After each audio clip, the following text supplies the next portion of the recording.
Welcome everyone. Thank you very much for coming here so early in the very busy Amsterdam Art Week. I really appreciate it. It's really nice to see so many people. And it's really truly an honor to be speaking with Bernice Nauta, who I think is an amazing artist. It's a lot to unpack in her work. But before I do that, I'll first introduce myself. I am Berber Meindertsma. I'm an independent curator and writer in contemporary art. I used to work for Het Hem, which was an art institution in Amsterdam, just outside of Amsterdam. And there I contributed to various exhibition programs, but also a digital arts platform. And before that, I worked at the Serpentine Galleries in London, where I also completed my MA at Goldsmiths University in art and politics. So my topics are very broad, but I most recently also studied the concepts of hospitality and water. Bernice Nauta is an artist born in The Hague. You have your studio in The Hague, but now you live in Amsterdam. I'm also based here. We're both from 1991. And Bernice Nauta graduated from the Sandberg Institute in 2022. The studies was called F for Fact. And you did your bachelor at the KBK, which is the Royal Academy of Arts in The Hague.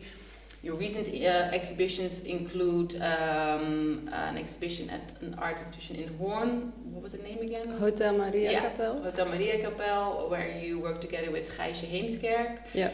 And you completed a film there, the Plantiarchy, which was also presented in a group exhibition at Maris in Maastricht.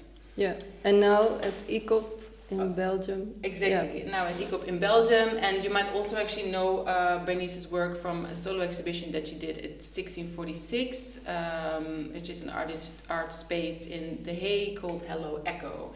And in your work, you're really exploring this idea of the self, identity, and also the double. But now we're in a gallery space where there's a whole new body of work that you've created, tea paintings.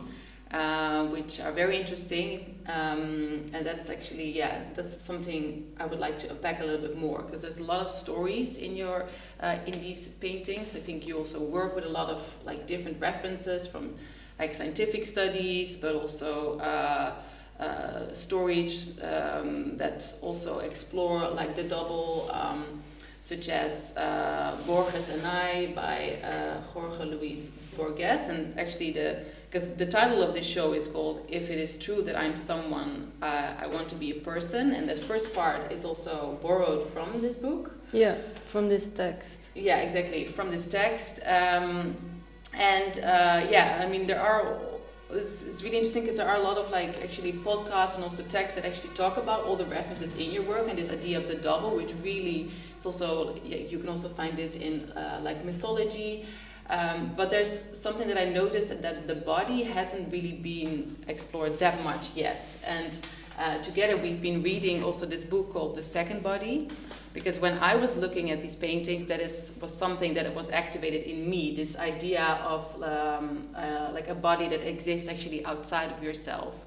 So, because whenever we talk, we touch upon a lot of different books and a lot of different studies. So we thought we can maybe use this as a guideline, so it also becomes easy for you to follow what we are talking about. But before we do that, I first actually wanted to ask you, how did you start making these paintings? Can you maybe tell us a little bit about the process? Because I think that's very important. Yeah, I think before these paintings I made often works which were characters, and that was a bit a continuing method I used to work from the perspective of a character. So for these works, the first thing I wanted was that the paintings are characters. And based on that, I decided to find the middle point between a canvas and a human body, because I thought, how can these paintings look like, and can I maybe do something with the shape of the painting? So that's how I came to this shape, basically that one of 3 stripes, or a T, the most simplified way to represent the human body, and very close to a rectangle as well, in a way. Yeah. So that's how it started. Yeah, exactly. Because like these paintings still have a feeling of like a painting, and it's also funny because it also made me think really differently actually about the body of a painting.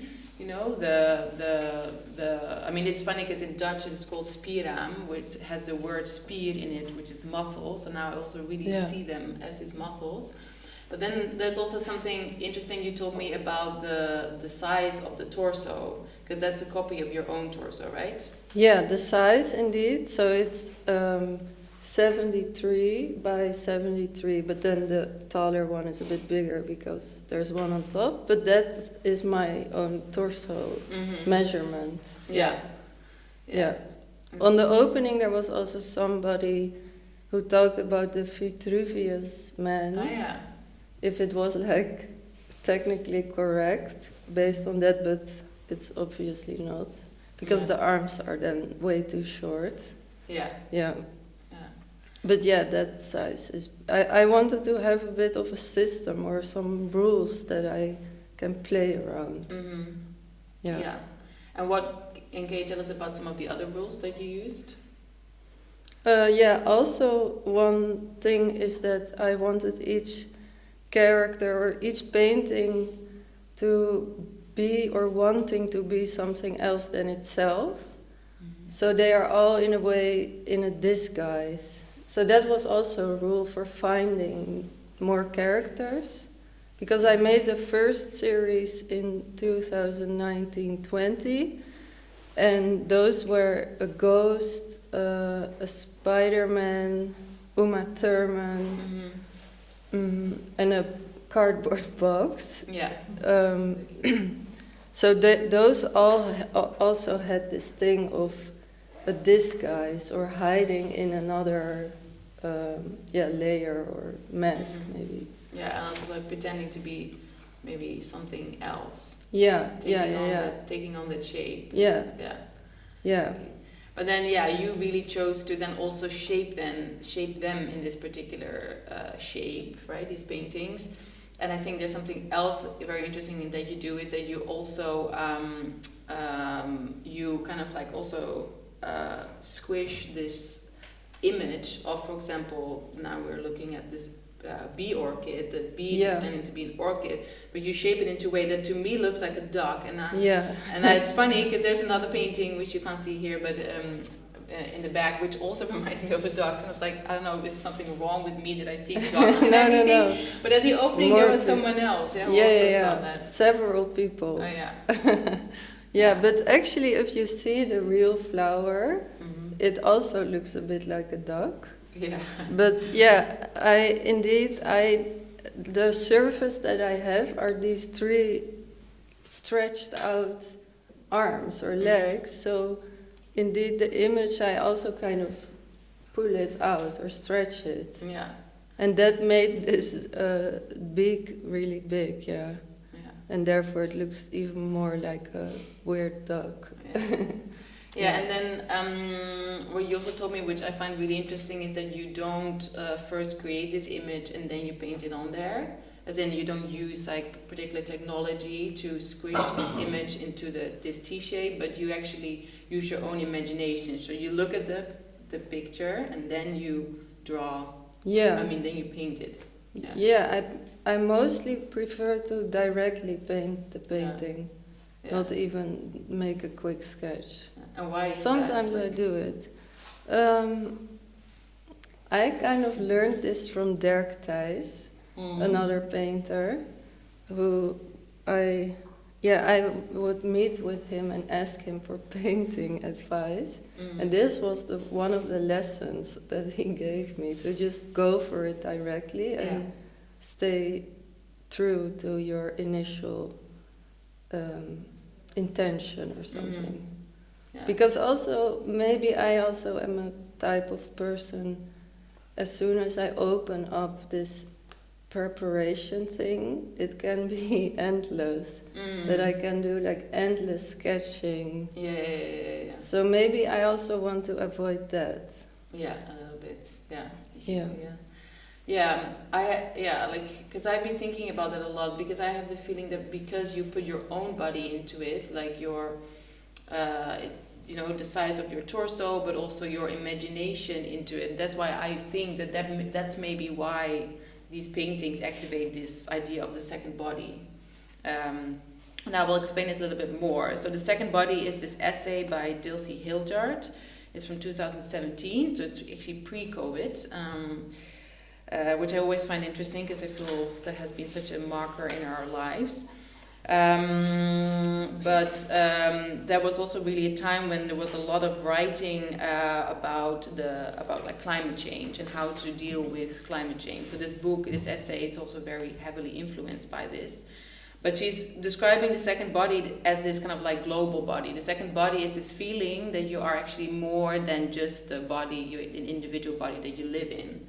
And that's really the feeling that these paintings give me. Like these paintings, they become alive. So they are also actually more than just like the painting, just as the depiction of the bee orchid. The bee orchid is also, it's more than a bee, it's also this orchid. So I found that really interesting. Let's read a part of it. And then, but actually before I do that, there's also something interesting, and that's that they don't have a head. Yeah. Right? So why that? Because I guess in other works I often paint a lot of heads and faces. So it was first of all interesting for me to challenge myself, I guess, in making figures without a head. Yeah. But also it somehow was, the shape was so much about the body for me that the head became a bit irrelevant. Yeah. I didn't feel relevance in putting a head on it. Yeah, exactly. I mean, it's also something that I also only realized later, so I didn't miss the head, but that's why. But I was thinking, like, why is there actually no head in it? But there's also no hands and feet. Yeah. So it's a bit just reduced or something. There's one foot on the the painting that wants to be an amazing dancer, right? Or a good dancer. A good dancer, Yeah. Okay, I'll read a little bit. In my job, I speak to people who work with animals, and they too often give me an impression that there are different ways to exist in a body, that there are truths about any body, your body, which are not quite the same as the reality of that body's everyday life. The things I know to be true in an abstract sense, satellite images, shots of chromosomes, hydrocarbon spreadsheets, they don't always feel real. Meanwhile, the real, flashy living bodies going about their businesses, cleaning their kitchens or trying to get at their seats, falling off their buckets, they don't feel like they have much to do with the complicated truths about what is happening to life on Earth. I find it hard to make myself much interested in this truth. It feels far off. I don't want to hear about climate change or the biosphere. I want to hear about real people and real creatures. But there is a sense that the sky is getting dark and the horizon is moving nearer, that I should be paying attention, because one day the distant ice shelf will come ripping through the tissues of my body, through every body, even if it appears for now that the bodies all around me are intact. So what is your interpretation of this? I think she speaks about that certain abstract theories like climate are kind of non-visible or non-physical, and therefore hard to relate to. So that having a physical body also maybe helps with being able to have empathy for something, or to feel that it's real. Yeah, exactly, that it has an effect on you, and that you're maybe also affecting it. So I guess she gave these abstract concepts, she talks about it as a body, a second body, I think with the goal to generate empathy. Yeah, exactly. Yeah. But is that also why you give this body to these paintings? And also, because of course, yeah, you see, we're standing in front of another work here in the space, which is also very interesting. It kind of hints at the former function of the space. So you also seem to look at the space as a type of body. So, and why this like, why this? So I do think that there is a fascination with this body, but can you tell us maybe a bit more how you, why are you giving all these bodies? Why do you? Maybe it's also too hard of a question, but it's a hard question, yeah. Yeah. But I mean, for the space, I knew that because all the paintings are pretending to be something else than themselves, mimicking something. Or imitating something and having this desire that's also in each title, like I want to be. Yeah. And then I thought I want to have the same gesture from the space. We also talked before a bit about the white cube, that the white cube is also a bit a space pretending to not be there, right? Yeah, exactly, yeah. Yeah. So then, I don't know, I wanted to code maybe the space with referencing to a former use of the space. And actually also maybe showing how we are constantly actually,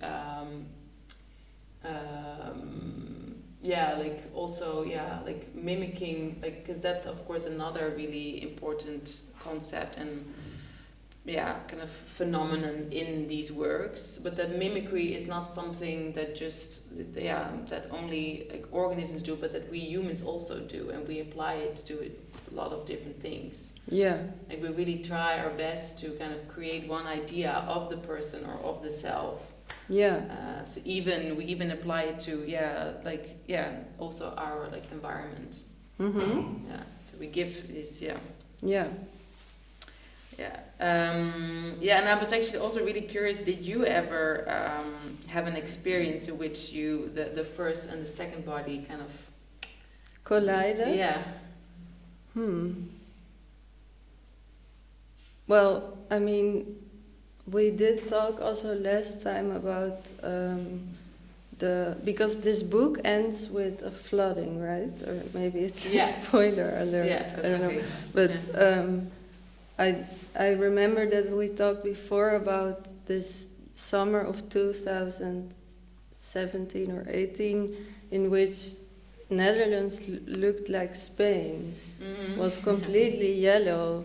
I also made that sculpture with the plants about it. So then it became very real all of a sudden, the effect of people on, or of life on the climate. Yeah. And you live in it and are confronted with it. Yeah. Yeah. But otherwise, other than that, I don't know. Yeah. Nothing comes to mind. Did you ever have it? I actually had it the other day when I was running. Because I think also when running, like,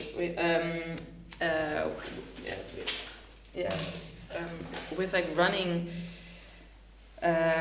of course I can feel my own body, but when I'm running through space, I mean, that sounds like I'm like out of but no, but when I'm just running through the streets, like these borders of your body kind of disappear a little bit. Like you do kind of, at least I feel more connected to my environment, and it's like and this is what I think is interesting. It's not an out of body experience. It's just like when you actually feel another body inside of you.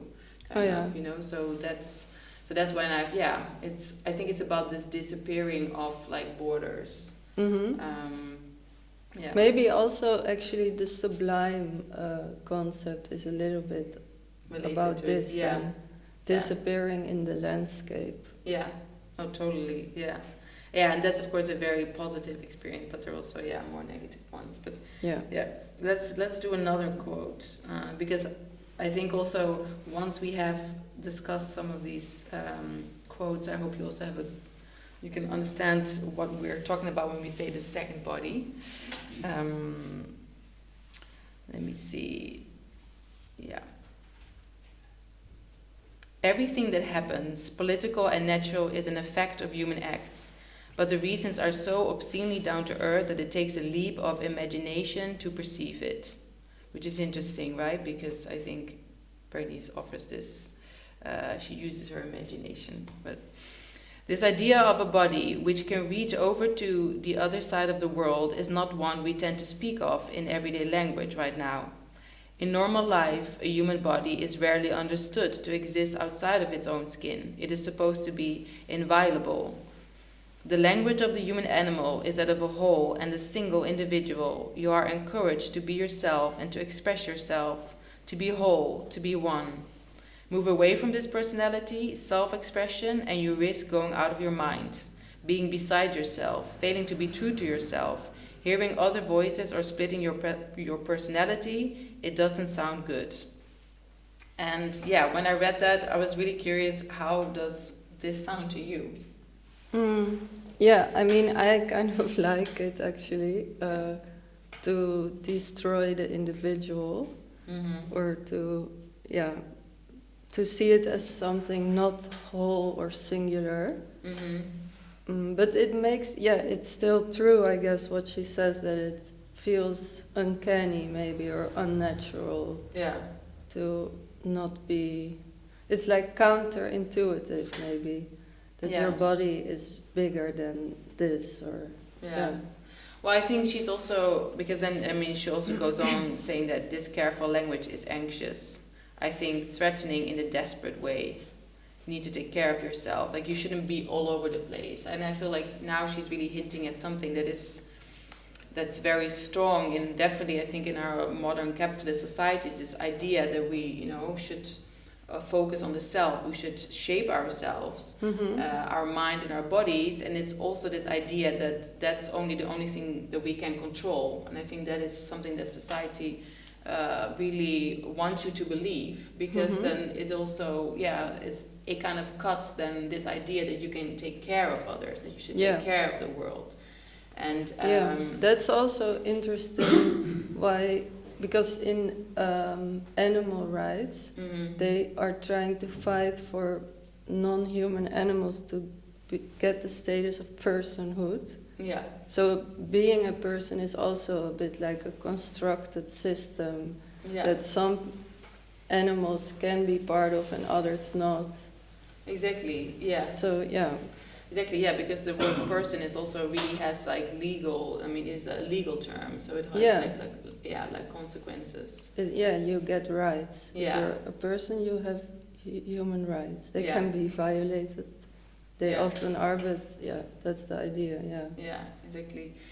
But it's interesting that here in this space, you also, because you have split your body. Yeah. Like Voldemort. Yeah, exactly, like Voldemort. And one half of your body is in this space. Yes. It's over there in the corner.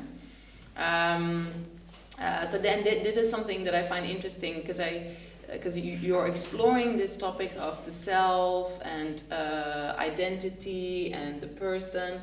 You do that like through the body. So by splitting the body and copying the body. But I think that also you, by doing that, you also show that it's, I think these borders that we, like this idea that we have of bodies as containing, it's kind of, like inviolable, and these contained things, that also kind of creates like the idea of the self as one thing, So what is carried, like the body, like how we handle and treat the body is also maybe how we handle more abstract ideas. Right? So And I think for the bodies then, or these paintings, I try to find costumes, so to say, which can have anybody and nobody inside. Yeah. Because you kind of don't know who is inside. Yeah. Yeah. Exactly. So you really kind of, also kind of like confused the viewer a little bit. Yeah, in that. maybe, Yeah. Yeah, and you already said that they are like continuations of your earlier work in which you made these like characters. You also gave them really fun names. Yeah. You also, I think someone else also gave you another name. Yeah. Bernice Nauta. Yeah. Sounding the same but written differently. Yeah. Yeah. Yeah. Yeah, that was when I was teaching at KBK, Mm-hmm. and then the teacher like sent an email, or someone from administration sent an email, and she only heard my name, Mm-hmm. and then she wrote it Differently. Benny, yeah. So Yeah. then that became a kind of alter ego name, yeah. Yeah. It's really cute. Yeah. And then I also read that you said that you wanted to also flee away from these characters eventually. So you created these characters, like their names were like Sklem and Schelm, yeah, Schelm, and Skia, Skia yeah. and Proto. They're really Tapians. prototapian. But also Yeah. one is called the Tea Figure. Yeah, Right? yeah, yeah, It's interesting. But then you also said that you wanted to flee away from them. So how do you feel about these tea paintings? Well, yeah, because these are all responding to existing things, Mm-hmm. and because before indeed I created my own characters with name and Mm-hmm.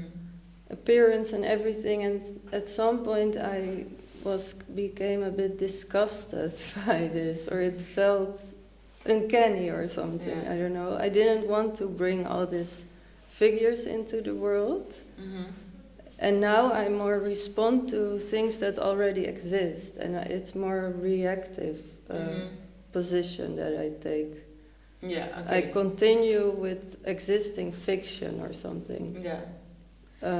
Which I find it becomes also a bit an open source thing that many people can do something with it.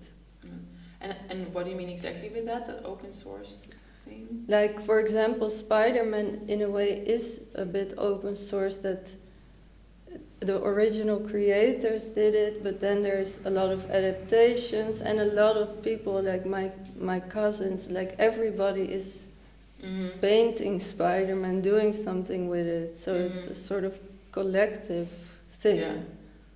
That's Okay. what I like about it. Yeah. So you want to kind of like, yeah, maybe encourage or stimulate others to make these type of like characters, or like Yeah, or just play with it maybe. yeah, Yeah. or at least I like to do that, to Yeah. play with something that already exists. Yeah. Yeah. Yeah, and you mentioned, or I think it was mentioned that there was this break, right? So you started painting them in 2019, right? Yeah. And then there was a break. Was that COVID? That was Yeah, break, it was or- COVID, It was COVID? also. Okay. But I remember that I wanted to continue, but somehow in my head it was like finished. I couldn't think of any good ideas to add to that series. So at some point I thought, okay, I give up. And I don't know any good works to add. But then indeed it was COVID, and I studied at Sandberg, and I made this whole thesis and research into the doppelganger and the stunt double. Yeah. And I think diving in all of that just opened new doors or something in my mind. Yeah. So then I had a lot of new ideas. Yeah. Like a broader idea also about hiding or pretending or camouflaging or mimicry. Yeah. Yeah. Okay. Exactly. Because mimicry, that's also something that you're very interested in and exploring in these paintings. And then I'm really curious also how you chose these characters and personas, because then, I mean, I also wrote text about the work, and it's very easy to write about your work because there's so much in it, but it's very hard to decide on what to write about. And so I was because the characters are very very broad, and some of them are very specific, whereas others are a bit more general, like the person one. And then you have AI, and there's Hatsune Miku, yeah. So, and then this is Hanna Kozak, who the stunt double of Isabella Rossellini. So how do you decide which ones you want to paint? Well, I think it started a bit with these ones. These are then, that's a bee, this is a bee orchid, a flower of a plant that pretends to be a bee, and the other one is an orchid mantis, which is a praying mantis pretending to be an orchid. So those are like species from the natural world. But I thought it would be good to to put things from the human world next to this natural world. So to break a little bit these categorizations or something. Yeah. And to put a stunt double next to a insect or a flower that does mimicry. By doing that, I maybe try to say that they are doing the same thing. Yeah. So to break also with some boundaries there. Yeah. And then a machine is also, that's then an AI. So a machine is also doing the same thing. Yeah. Exactly, yeah. So in my head there is a certain logic in it. You find this very logical. Yeah. Okay, yeah. It's so funny, yeah, because... Yeah. And do you, how do you decide on the shapes? The bodily shapes? Mostly, I know that there's one particular bodily shape. Oh yeah, the one that is called person, that is the Japanese and Chinese character meaning person. So that was, I just copied that. But mostly I try to copy or to mimic what I get in front of me. So here I just kind of copied the shape of this flower that has 3 petals. And with the praying mantis, I try to copy how these legs go like this. Yeah, exactly. So yeah, and with AI, I thought it should just be very square.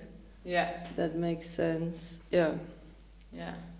It's also nice because then you also have the Amazonas, right? So, and then the praying mantis, both 2 personas fighting men or eating the male. Oh yeah, because the praying mantis eats the male after mating, right? Yeah, exactly, yeah. Yeah. Yeah. Some nice feminist energy in there. Yes. So then, let's just have the final part that I want to read out. That's actually a part that you actually pointed me to, and it's maybe we talked a little bit about it already, but let's just read it out.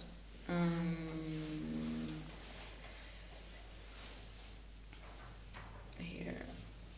When we look at the global body, it is impossible to relate that body to anything individual because there can be no certain borders between one thing and another. We do not know what is relevant to the individual body and what is outside of it, because the atmosphere and the individual body are inside one another. Therefore, we cannot help seeing every individual as a part of the whole world. The whole of life becomes a mass, and it becomes impossible to differentiate one thing from another. Thinking locally in this context make it impossible to observe an individual pigeon flying over the north-east of England, or to observe individual humans adjusting their thermostats in different ways, or to acknowledge that some humans do not have access to a thermostat at all. The second body appears to pose a threat to the first body, the real one, the one you live in. Any body which is global cannot accommodate an individual who moves in her own individual way, who makes individual choices and has individual thoughts. This global body, which is entirely without boundaries, doesn't understand that individuals exist at all. So I think, first I want to ask you, what are your thoughts on this? I thought it's interesting about this passage that it's kind of made me think of the doppelganger that we also discussed quite a lot. Yeah. Which is like a double that emerges from the protagonist and imposes a threat to the protagonist. So that's what I thought was interesting in this book, and also with Yeah, I have about it, another I have book. it with me. Yeah, this is Naomi Klein, which is also I can highly recommend. But it's been a really big influence, source of inspiration for you. Yeah. Yeah. Because in both the books they make a kind of big global abstract thing into a sort of doppelganger figure that a person has to deal with or is confronted with. Exactly, and I think and that's also maybe relates a little bit to what you were saying about the fact that we don't, like animals, we don't see them as persons, because then that involves certain rights, so that actually also then involves money. But then by creating this idea of a person, something else gets created as well, and that's the idea of the other. So the thing that isn't a person, that's something you need to that exactly is poses a threat. And also this idea of like a doppelganger, and what Naomi Klein is exploring in the book, and I think that's also a little bit that's also what you're exploring in your work, is that this doppelganger, we try to run away from it, but it will always come to us. In the end of this book, of the second body, she's describing this experience when there's a flooding in her house. There's this water that comes up to the middle of the room. So that's this other body. It's like climate change is literally being inside her, and that feels like it's maybe this is a similar experience. Maybe actually I was talking and thinking about that the other day. Yesterday is when someone. We have like a burglary, or like when someone breaks in, it can feel someone is going into your space. It can almost feel like you have been, like your body has been, someone has touched invaded you. Your body has been invaded because it's your space. Yeah. So. Also, hoarders, they have that apparently, that hoarding is a very physical sensation for them, and this hoard is also part of their body somehow. So there is something quite evil. There's something quite negative also about it, as in, and then this doppelganger, because Naomi Klein is describing a doppelganger who looks exactly like her, and she gets confused with this person, but who has completely different opinions about. She's very far right, whereas Naomi Klein is left. And then that's something I noticed in your works as well. So I'm very curious, when you continue this series, they're all very cute. They're very nice, they're very sweet, but there's something very, the idea of personhood, there's something very awful about it too. Because it's exactly like, it creates this idea that some people, or some things in this world are kind of valued, right? And some things should be protected, whereas others don't. And I think now, of course, in the world that we live in today, we see that even the status of a person is not gonna grant you any protection. No. But is that something you want to explore a bit more in these tea paintings? Yeah. Because you made a scary. I do this because I find the Spider-Man also very cute. But no, I would be interested in that. Yeah. And recently I joined for the first time this group at UvA that is focusing on this idea of personhood. Oh, nice. So I will go there more, I guess, and learn also more about it. And they talk mostly then about this legal things around the status of personhood. And for example, also a river in New Zealand already got this status. And then there was this woman from Brazil that wanted certain natural areas to get this status, to protect those areas. So I would want to join them more. Great.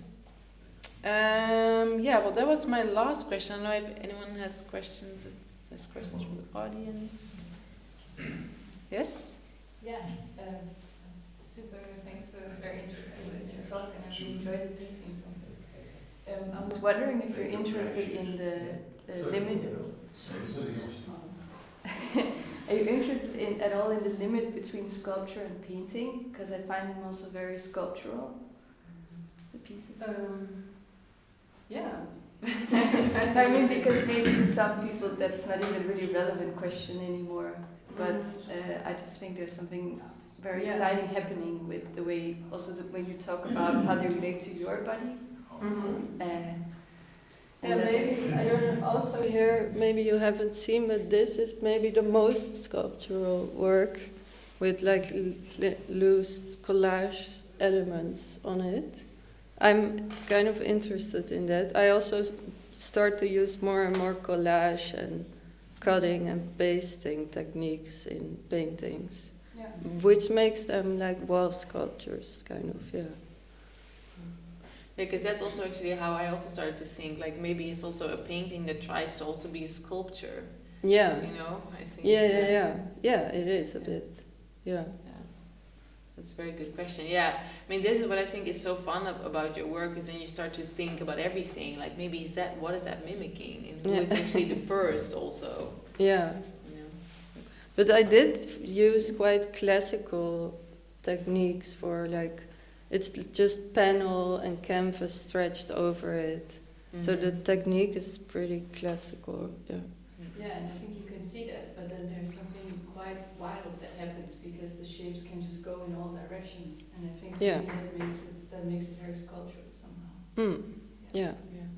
Like it could just come into outer space, let's say. Yeah. Cool. Yes. Hi. Hey. Thanks, first of all. I can really relate to what you said about not sketching and just immediately straight painting. Mm-hmm. And I was wondering, how does that work for you, or how do you handle color in your work like that?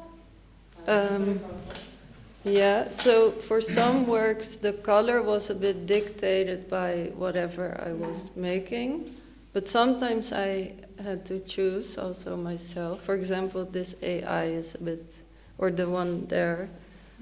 And then, color is always a bit, sometimes I just call a person, actually, a friend, and then I picked already one color, and then I say, which colors would you put with this color? So I like to also find some randomization methods or something to make palettes. I don't really have a very specific palette, for example. No, exactly. Yeah. And does it ever happen that you pick a color and you put it on, it's like...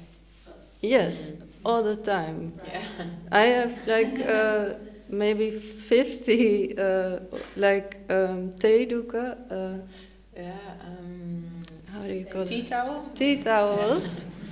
And I use them all the time. As much as painting, I am dipping them in like gamsel, and then I just erase parts again. So I have all these towels covered in paint, because then I think, no, this is not right, and I remove it again. Yeah. Thanks. Thank you. I think also the idea of the gestalt in your work is very big, because it's a body, and I can relate with my body to your painting, and that's not what we normally have, maybe with abstract expressionism or something. Mm-hmm. But that's the fun thing, and because they don't have a head, Mm-hmm. the Spider-Man is hanging in my house, but I can relate to that painting. That's really funny. Everyone can. It has also something childish or something to disguise yourself to be a Disney princess or a Spider-Man. It's really fun to have it hanging, and it's a gestalt. It's a person in your house. So Yeah. Yeah. Yeah. Nice. It's really nice. Yeah, exactly, and that's also something that we also talked about, which I found so interesting, because I think, they really like stimulate your imagination, right? Like you really immediately feel like this is what is so strong about using these abstract forms and these and making it so like sculptural, because they do start to move. And I think because of course like you could also paint, the actual the entire shape of Spider-Man, or the entire shape of this be okay, but then it doesn't have the same effect. So that's something I find so interesting about giving it the shape. Like, I've also never seen these tea paintings, but it really works. So this is, yeah, that's why I'm so curious about all the other characters that you will introduce, because you do start to care a little bit, right? I mean, it's amazing that you have the painting in your house. Like, it's a nice addition to the family. yeah. Yeah.